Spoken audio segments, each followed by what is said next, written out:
Hey, I'm Drew Landers out of Monterey, Tennessee, XC2 Pro-Am rider. Here I am up next on Quad Radio.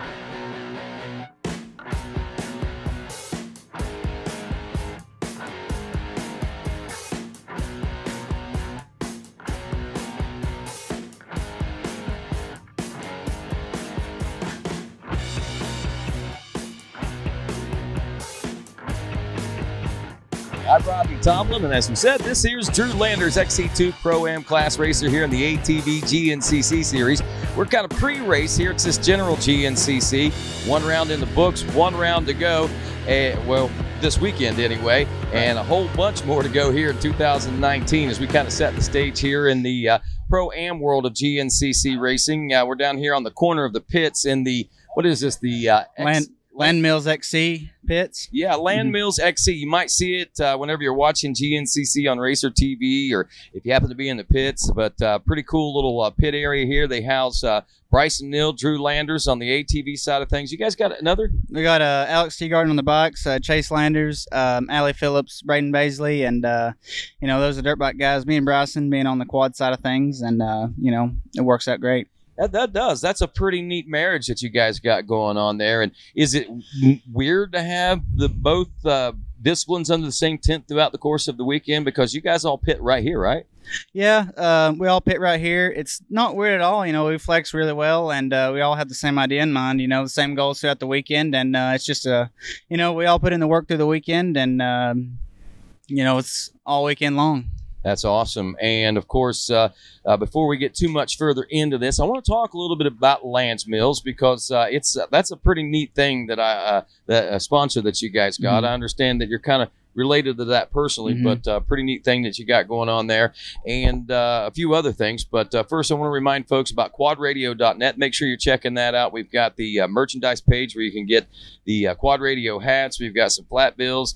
I got some Quad Radio t-shirts and some hoodies. Got the I Love Quad Radio t-shirts. That helps support the things that we're doing and the efforts that we're trying to make and put forth here at Quad Radio to try to be the voice of the GNCC racing nation, I guess you could say, and help spread the love out there. And Drew, you're a pretty big GNCC racer on the ATV side of things, as we know. But what maybe some folks don't know is actually you, what I understand, began on two wheels when you were a younger child, huh?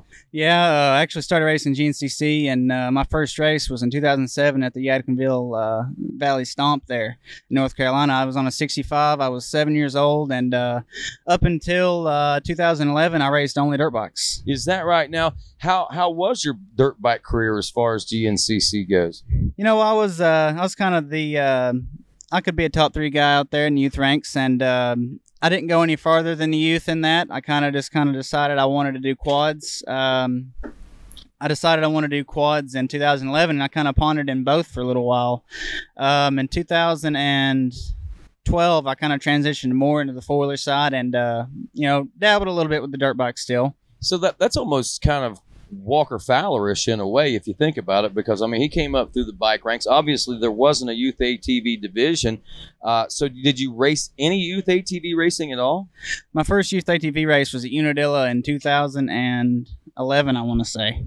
Yes. So you were doing both two and four wheels that year? Yes, sir. Yeah.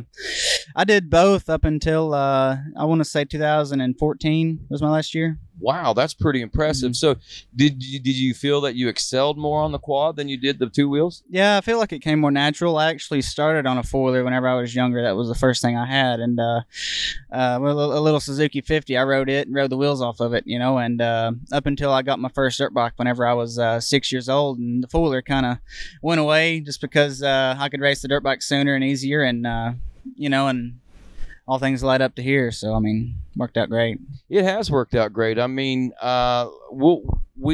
talk a little bit more about how you got to where you are right now. So I'm just intrigued. I get that you started out on the four-wheeler, now a little 50 and stuff, but it just seems like the two-wheel side of things, oftentimes when someone goes two wheels, that seems to be where they lean. Do you find it harder or easier to ride two wheels? I know you're better on four, but if you have to race it and you're looking at it, which one's actually harder, more demanding, I guess I should say, to race? They're both equally demanding in my opinion. They're just demanding in different ways. The four-wheeler, you kind of have to muscle it harder. It's harder on your body overall. On a dirt bike, harder on the legs, easier to be tired. Yet again, it's hard to say. They're both equally hard. So when you were coming up through the youth motorcycle ranks, you were racing with guys like Jesse Ansley, I guess, and whenever I was on 65s, Grant Baylor had just moved up to the front row, I believe, on in youth. So in 2008, 2009, people like Tristan Landrum. Man, it's been so long I can barely remember these guys, but guys like him, and man, it's hard to say. Not off the top of my head, but it's been a while since you started. So as you progressed through the youth motorcycle ranks, who was some of your competition? Like the last year or two that you were racing, who was the guys that you were going out to beat all the time? Guys like Luke Ross, Cole Madison, Sam Thurman. I mean, there's a lot of fast guys that came up through there. Right, no, exactly, and that kind of puts me in the air. So in 2011, we're doing both two-wheel and four-wheel. At what point did you say, Dad, I just wanted to race four-wheelers from now on? It kind of, once I started racing them, I started seeing how much more fun I had, and I was actually a little more competitive. So, I mean, I was like, hey, I want to keep doing this. So we dabbled in it a little more and built a new four-wheeler for the next year. And from then on, we started racing four-wheelers at every race and dirt bikes every now and then. And it just kind of took itself from there. And kind of a life of its own type thing. So talk a little bit about your ATV racing career. You obviously 2011 you made the switch to 2012. Let's move from 2012 because we're talking about from 12 now to 19, at least 6-7 good years that we've got there now with you with ATV experience under your belt. Yeah, in 2012 we actually rode with the ATV 4-play team on a Raptor 125, and I believe I was able to get one overall podium through that year. We dealt with a lot of mechanical issues, which that's kind of common in the youth quads, but from that year on, that was the last year we raced in the youth ranks, and then we moved up to the morning, and we was a little late on the whole hybrid deal there. That was when all that started. The Apex 250s came around. We were on a Honda 300, kind of behind the gun on that, but we came into it and we got in on the hybrids and dealt with a lot of mechanical issues there. There was an entire year in 2014 I never even finished a race. Wow. Yeah. That's pretty disappointing. But it didn't make you it didn't make you not want to come. It just made you hungrier, I guess. Huh? Yeah, it just made me want to do it more. Yeah. So after 2014, I imagine you guys got some things smoothed out and figured out, huh? Yeah. In 2015, we were in the same class, and we made a few changes here and there, and again with the hybrid, we didn't finish a race that year till I think the third round. Wow. So we finished that third round and moved on. DNF'd a couple more times and found a new mechanic who fixed it, actually. And so I ran out until the summer break, and it's like, there ain't no way I can get a championship or run for points. So I moved up to the 450s at the end of that year and raced my first race in College A in the PM race. And I believe it was Mountain Ridge GNCC in 2015. Wow. So you moved up to the XC2 class. This is your second year in XC2, right? Yes. I raced College A through 16 and 17. Won the College A championship in 2017 and Amateur Rider of the Year.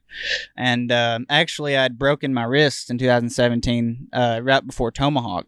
And I raced through the whole, I think 7 races it was. I raced with a broken wrist. Well, that's really impressive. I mean, it's almost like you weren't even a blip on the radar. You got the podium that one year in the youth ranks, and then you struggled for so many years, and then all of a sudden you reach the College A class, and wham, you're right where you thought and knew you probably should be the whole time. It was just everything finally fell into place for you, huh? Yeah, we going up to the youth ranks and to the morning race. We lost a lot of experience with the races, and that was one thing we lacked through the end of 15 and through 16. Trying to compete for a championship. Running against guys like Hunter Hart and Devin Feehan. Then those guys are in the front row now, so I mean I'm not far behind them, but in that 17 years, me and John Glotta against each other. So it was tough. He's not a easy competitor to race against, but in 17 kind of groomed me. I learned a lot. Actually, last year being my first year in XC2, I didn't get cleared to race Big Buck till about 10 days before the race. So I had a little riding time. I was kind of behind the gun last year, and I came in the first race and got second in my first XC2 race. So good. That's real good. Appreciate it. Well, we went through last year, and we was running top 3 in points all year. Got a few podiums, and then at Mason-Dixon, actually, I finally got readjusted to the bike, got comfortable through the year. Best shape I'd been in, and ended up breaking my ankle at Mason-Dixon. Oh, man, that seems like when you get things going, it's something knocks you down. So, but how bad a break was it? I mean, was it something that took you out for a while, or was it just minimal break? It was just enough to keep me from racing.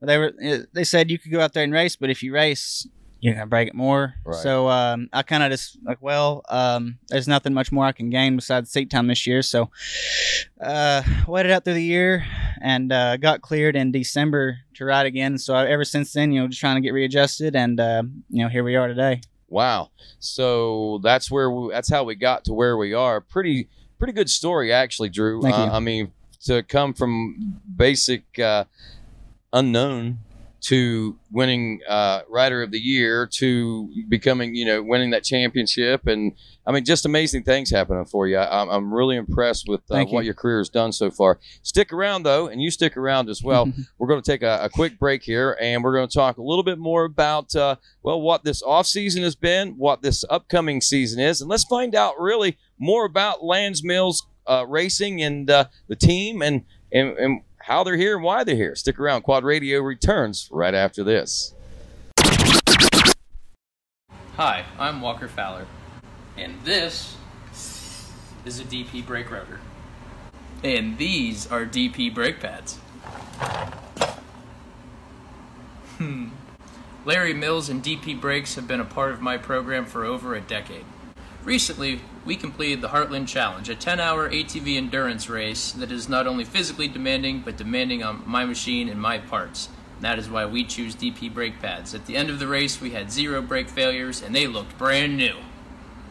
If you aren't using DP brakes, what's stopping you? Literally. Hi, this is Stephanie from JSR Moto Designs. JSR Moto Design specializes in replacement Nerf bar nets for all makes and models that can be fully customizable to your needs. Our custom apparel can be specifically designed for your race team. We can help make what you wear personal on and off the track, including embroidered or printed hoodies, jackets, t-shirts, hats, jersey lettering, butt patches, and more. Check us out at jsrmotodesigns.com or find us on Facebook and Instagram. Quad Radio is made possible in part by Root River Racing, supporters of amateur and professional racing on the local, regional, and national levels. And Root River Racing invites you to follow their Facebook page and the D6 Ultimate Quad Series Facebook page, where you can keep up to date with one of the nation's premier local championships. And welcome back to Quad Radio Prodigies. I'm Rodney Tomlin along with Drew Landers here. And, of course, we are talking a little XC2 Pro-Am GNCC racing as a former College A champion himself right here, and now working on what could possibly be some pretty big marks in the XC2. Drew, like you said last year whenever we were talking there a few moments ago, you broke that ankle at Mason-Dixon. Wasn't cleared to ride until December. So whenever they say not cleared to ride, did you keep training and stuff like that? I stayed in the gym. Kept myself in shape, tried to keep what I gained all through the summer. And, I wasn't able to do anything on my legs. It was kind of tough, because that's a little different for me. But, I wasn't able to ride. So I stayed in the gym, stayed healthy, worked upper body a lot. And, waited around through the winter and finally was able to ride. And usually I would go to Florida during the winter, but I actually stayed home this winter and trained. And it was tough, being at home in the winters. It's cold and rainy and wet and, snowing half the time. So, it made it for an interesting winter. Monterey, Tennessee, that's where you're from. Let's familiarize people with Tennessee, because Tennessee is a rather large state. And like a lot of states in the United States, it probably could be 3 or 4 states in and of itself. You got East Tennessee, where you've got the mountains, close to North Carolina and stuff like that. I think maybe some Smokies run down into that area. And then as you go farther west in the Tennessee, you get into Nashville, which is like middle Tennessee, I guess you could say. It's like a big country music thing. And then as you go further out, you get out past Loretta Lynn's, about 100 miles past Nashville, you start running into the Memphis area, which is western Tennessee. And I mean, they're like 3 different places. You're in the eastern part of Tennessee, right? Yeah, we're technically in the middle part, but I mean, it's East Tennessee. It's mountainous. It's has a lot of different terrain. You go a little past us west, and then it is like Nashville. It's flat, and it's it's just totally different. But our winters can be, one day it could be 60 degrees and sunny, and the next day it'd be snowing and 10 degrees. Sounds like Ohio, actually, to be honest. Yeah, so I mean, so you get to deal with that a lot. But did you get a lot of training time this year? I know up northeast we had a lot of rain and stuff, and we dealt with a lot of mud, sometimes some snow, but not nearly as much snow. Did you guys get a lot of that this winter? Oh, we got, we've had tons of rain. It hasn't been too cold, as in years past, but it's a lot more rain than we're used to up north. And I didn't get to train near as much as I wanted to as far as being on the bike.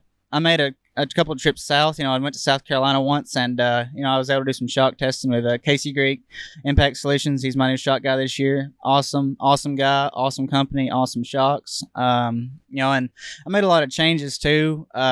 Swapped back over to Hauser A-arms and linkages.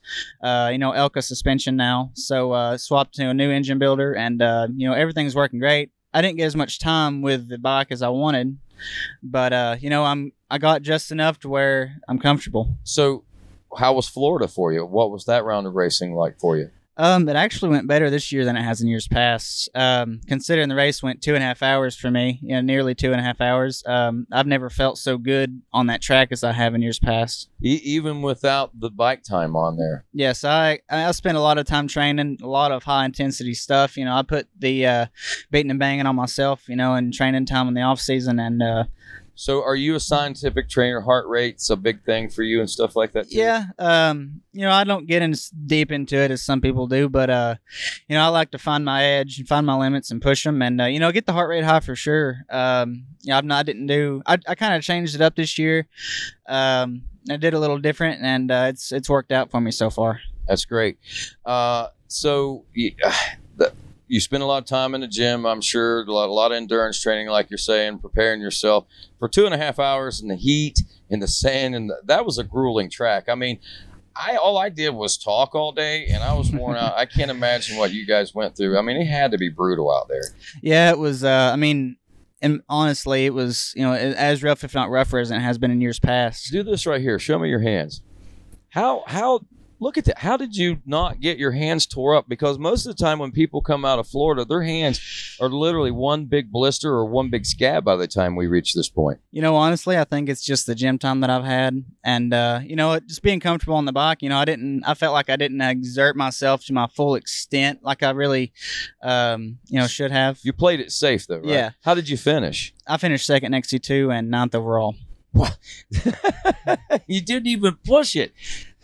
Dude, I'm really impressed by all this. I mean, I think it's really weird how you seem to be held back through all that time, but all that time you were being bridled. Something was bridling your back, and now you're unleashing, and I think that's great. I'm really excited about what the rest of this year holds for you. What are you expecting out of Georgia this weekend? I expect to make myself come out on top. And, I have yet to get my XC2 win since being in the class. And, we were close last weekend in Florida. And, I feel like if I had done a couple things different, I could have been in the top spot. But that's just impressive to me. I mean, but like you say, I mean, you've been battling with guys like John Glotta and Hunter Hart. Those guys, if you're going to run anywhere close to them, you have to run fast. So I guess that's where you've got your base speed from at this particular point. Yeah, I've learned a lot through the last couple of years, especially my first year in College A, I was with Hunter, Hart, and Devin, and battling with those guys. It's you never skip a beat out there. You're pushing all the time, and it's the same way in XC2 riding against John. Last year, Hunter was in the class. I have a bunch of fast guys in there. It's me, John, guys like Matt Lindell, Ronnie Rush, Austin Abney. These guys, they're no slouches. Yeah, and that field, it's always deep, but I think XC2 is deeper, maybe about as deep as it's ever been, to be honest with you, coming into this season. So to win a championship this year, whoever comes out on top of that, I think is going to do some remarkable riding and have some remarkable things happen, because I stake this claim in Florida. This is going to be the toughest championship season, I think, across the board. And one or two classes might be runaways, but I think up and down across the board, both 2 and 4 wheels, I think we're about ready to witness some of the tightest championship battles we may have seen. I don't know what it is. I think it's just a feeling in the air. Everybody's hungry. We've all grown up together, and we're here. We're ready. That's the feeling that I get, and I think that you're ready for it. I think you feel it. I think you want to be one of those riders. You feel and believe that you should be on top at the end of the season. Am I right? You're right. Yeah, I really do. Last year I felt like I could have been, right in behind Hunter Hart. He won the XC2 championship last year, and I came in this year, knowing what I wanted out of this year, and I ain't gonna stop. Chasing it. I'm gonna go as hard as I can to get it. I guess a silly question, but what do you want out of this year?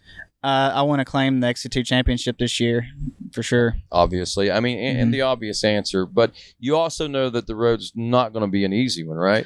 I do know that. Yeah, there's a lot of fast guys out there in my class. And, it takes a good start every race, which I didn't have last race. But, but a good start every race, minimal mistakes. You got to be up there. Being on the podium every weekend is a big thing. Yeah, and I want to fight every race for a top 10 overall, for the day. That's a really good day. And from XC2. That's great. I really wish you the best, Drew. And I think, and we're going to be keeping close eyes on it. And thank you. We'll check back, I'm sure, before the season's over and find out how things are going. But I guess let's talk a little bit about the team. Down here on the corner on Pro Row on Sunday, you pit with Bryson Neal. Bryson Neal is a teammate of yours. That's something new for you. You've got we mentioned a little bit ago a 2-wheel side of things. So you guys got the corner pit down here. You guys could be all the way up, in the third spot, because that's what the numbering system works. But you came down here. You stayed down here on even for Sunday, and this is auxiliary pro race for the 2-wheel side of things. So it's a perfect home for you. Oh yeah, for sure. And just comfortable. I know you guys been in here for a couple of days. You come in, it's like you move in, and it's pretty cool. So tell me what a typical weekend's like for you guys here so far. We like to show up on Thursday, get set up. There's a lot to our pit setup, but we like to do it right. We like to run our program right, and we like to put on a show for it, and play the part. If we want to be pro, you got to look pro, you got to act pro. So everyone on the team does their part. Help set up, tear down, pack up. We all do our job on the racetrack. We just do the best we can, and with a lot of help from guys like my dad and people that work with him, and our crew. Everybody works together, and it's worked out very well. The Land Mills. I said Land Mill, but it's actually Land Mills. A really neat company. That's your dad's company, yes, right? Sir. Yes. Yeah. That's the backing unit behind this, and it's great that you're in that position. But I think that your dad deserves a big pat on the back too. Oh yeah, for sure.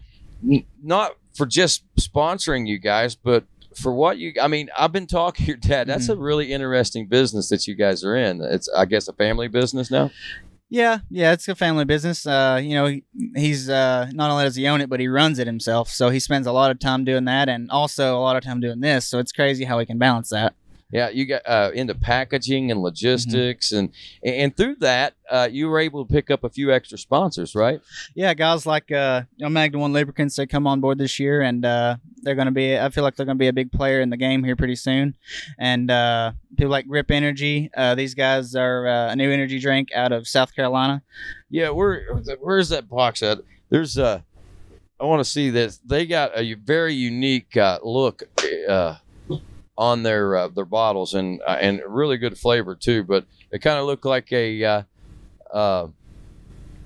grenade, I guess you could say. Yeah, for sure. So, but it's really good in grip. I mean, that right there is just for looks. You twist it off and drink it, but really good stuff. So that's a company that you picked up. The Magna Oils is another company that you picked up. Is there any other partners of your dad that have stepped up to be a part of this program? Well, guys like them are really helping out, and we're there's some new people still that will be on board, that's still in the works. But we've even got big support from Moose Racing. I'm supported by CST.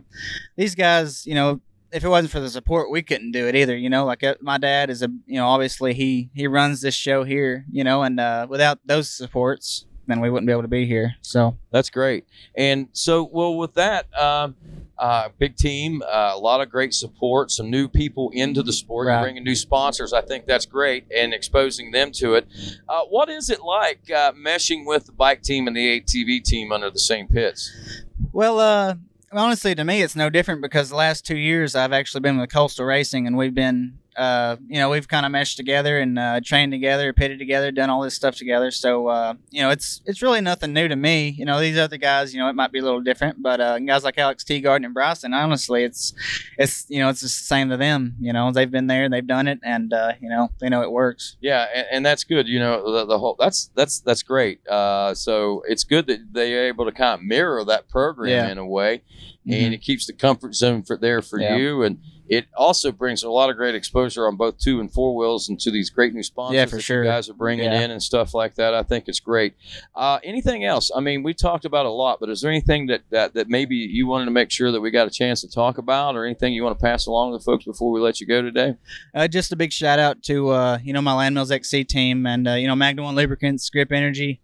These guys, really thanks to them for coming on board, and my dad for supporting me. Thanks to Moose Racing. These guys have been on board with me since last year, and continues support for this year is awesome. Big thanks to Casey Greek at Impact Solutions. This Elka suspension's the real deal, and big thanks to the CST for coming on board. And this year I've put together my new program, and I'm really liking it. So, man, it's looking good. I can't wait to see how it all pans out for you. It's going to be an exciting season to keep an eye on. This kid right here, Drew Landers in the XC2 Pro-Am class. I'm Rodney Tomlin. This is Quad Radio.